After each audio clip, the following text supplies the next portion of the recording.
Have you ever wondered how your phone knows that it is going to rain tomorrow? Or how meteorologists can warn the entire communities that there is a typhoon days before it makes landfall?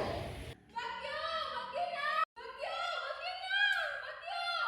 It seems like predicting the future, but it is actually the work of science, technology, and 1,000 weather observations working together.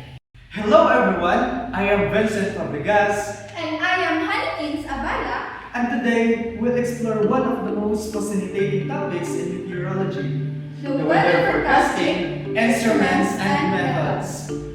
By the end of this discussion, you'll understand how weather forecasts are created, the instruments meteorologists use, and why accurate forecasting is essential for protecting lives and supporting everyday decisions.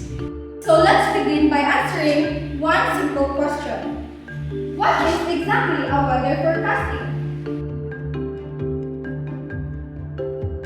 Weather forecasting, it is a scientific process of predicting atmospheric conditions such as temperature, wind, rainfall, humidity, and air pressure. To do this, meteorologists collect information from different sources like analyze data and use computer models to estimate how atmosphere will change over a few hours or days.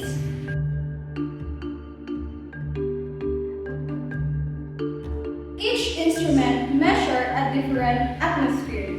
Together, they provide information needed to produce an accurate weather forecast.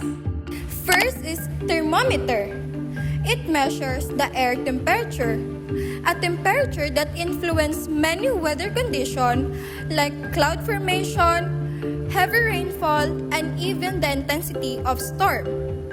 Next is the barometer, which measures atmospheric pressure. When air pressure begins to fall, it often indicates a storm is approaching. On the other hand, rising pressure usually signals a fair and stable weather. Next is the hygrometer. Hygrometer measures the amount of humidity and the water vapor in the air. Humidity tells meteorologists how much moisture is available to form clouds and rain. Wind is just as important as humidity and temperature. The anemometer measures wind speed, while the wind vane shows the wind direction. Next is the rain gauge. It measures the amount of rainfall over a specific period. Not all weather happens near the ground.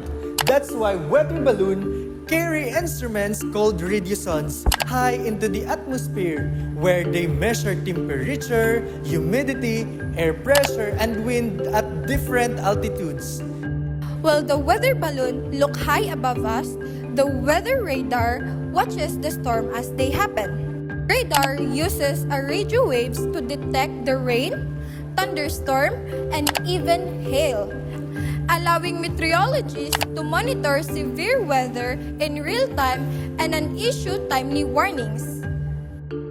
Next is weather satellites, which provide an even broader view by observing Earth from space. They continuously monitor cloud patterns, tropical cyclones, and larger weather systems, especially over oceans where weather stations are limited. So without these satellites, tracking typhoons before they approach the Philippines would be much more difficult. Finally, ocean buoys, which collect information directly from the sea, including water temperature, wave height, wind, and atmospheric pressure. Now we've seen the tools that gather weather information, but collecting data is only the first step. The next question is, how do meteorologists transform all of this information into the weather forecasts we see every day?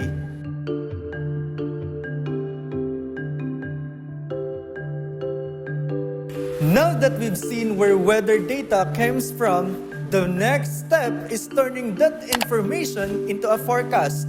Meteorologists don't rely on a single technique. Instead, they combine different forecasting methods, with each one of them contributing a piece of the final prediction. One of the simplest method is persistence forecasting. It assumes that tomorrow's weather will be similar to today's weather. Another method is climatology, which uses long-term weather data records. For example, since the Philippines experience frequent rainfall during the southwest monsoon season, the climatology tells us that wet conditions are more likely during those months.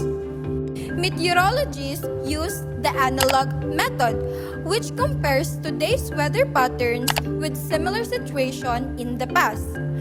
If the atmosphere behaves like it did before in a previous storm, it may develop a similar way. Today, the most powerful forecasting tool is the numerical weather prediction, or NWP. Using a million of weather observation, supercomputers solve complex mathematical equations to stimulate how the atmosphere is expected to change over time. Meteorologists also depend on satellite observations to monitor cloud movement over large areas and radar observations to detect rainfall and thunderstorm in real time. These observations combine in advanced computer models which produce several possible forecasts. More recently, artificial intelligence or AI has become another valuable tool.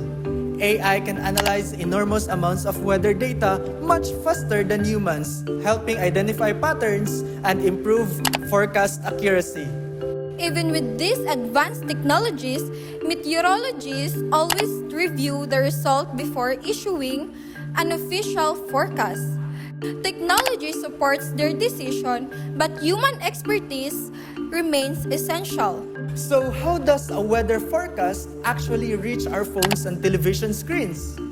It begins with data collection from weather stations, satellites, radars, and weather balloons, and of course, ocean buoys. These observations are then processed by computer models which generate possible weather scenarios. Next, meteorologists carefully analyze those results, comparing different models, and prepare the most accurate forecast as possible.